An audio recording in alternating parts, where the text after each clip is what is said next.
The Nexian consulate stood in stark contrast to the utilitarian mining structures of Carthus, all sweeping crystalline arches and pooling blue light. I tugged at the collar of my formal attire, a rental that smelled faintly of the previous wearer despite the thorough cleaning the shop had promised. "You appear uncomfortable," Alara observed, resplendent in her ceremonial robes with intricate silver patterns that seemed to shift with her movements. "Just nervous," I admitted. "You still haven't told me exactly what happens at this ceremony."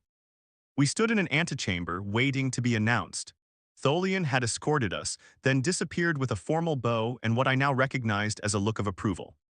"The fifth night observance is traditionally when a bond potential is formally presented to the community," Alara explained. "There will be ritual questioning, followed by symbolic gestures of commitment." My pulse quickened. Commitment. "Alara, we've only known each other for 12 days. Nexian bonding is not based on temporal measurements but on compatibility assessments." She adjusted my collar with precise movements. "Do not worry, the ceremony merely acknowledges the possibility of deeper connection. Nothing is finalized." Before I could press further, the doors slid open, revealing a circular chamber filled with Nexians in formal attire. Their collective gaze turned toward us, metallic eyes reflecting the ambient light like dozens of mirrors. At the center stood a raised platform with a strange apparatus, two crystal handprints connected by threads of pulsing energy.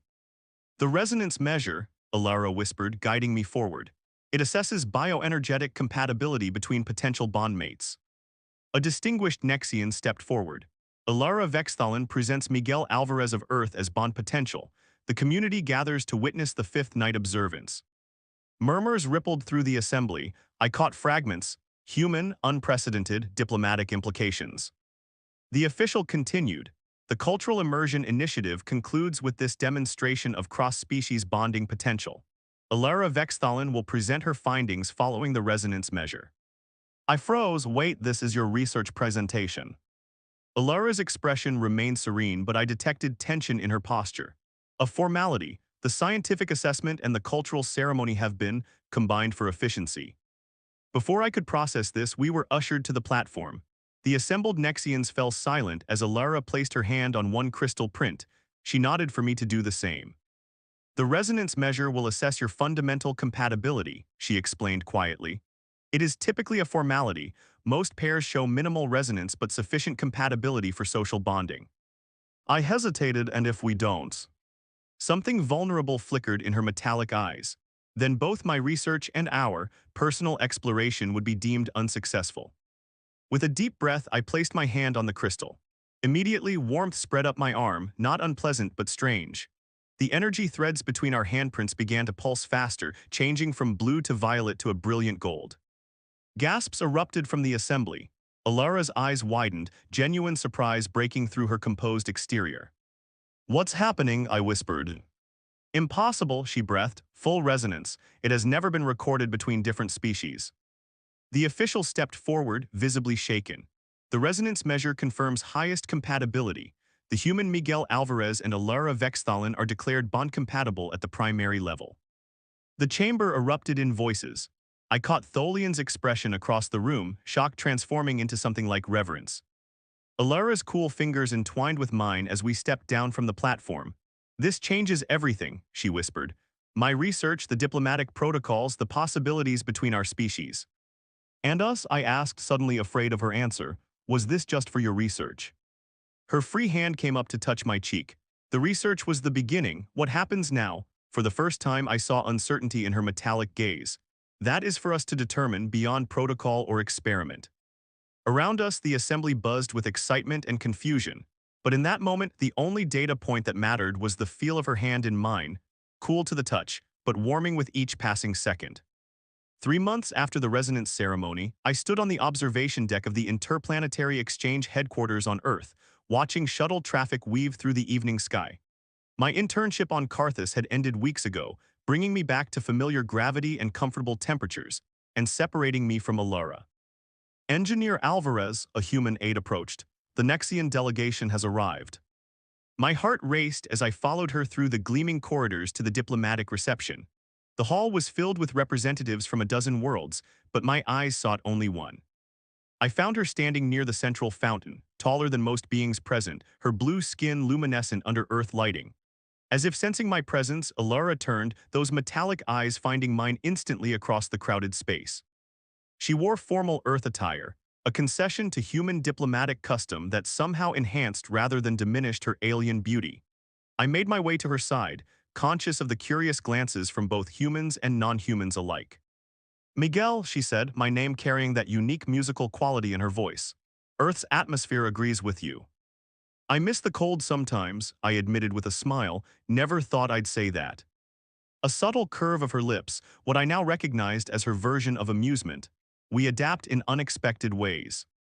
The past 3 months had been a flurry of diplomatic communications, cultural exchange programs, and endless bureaucratic negotiations, all stemming from the unprecedented resonance reading between a human engineer and a Nexian diplomat.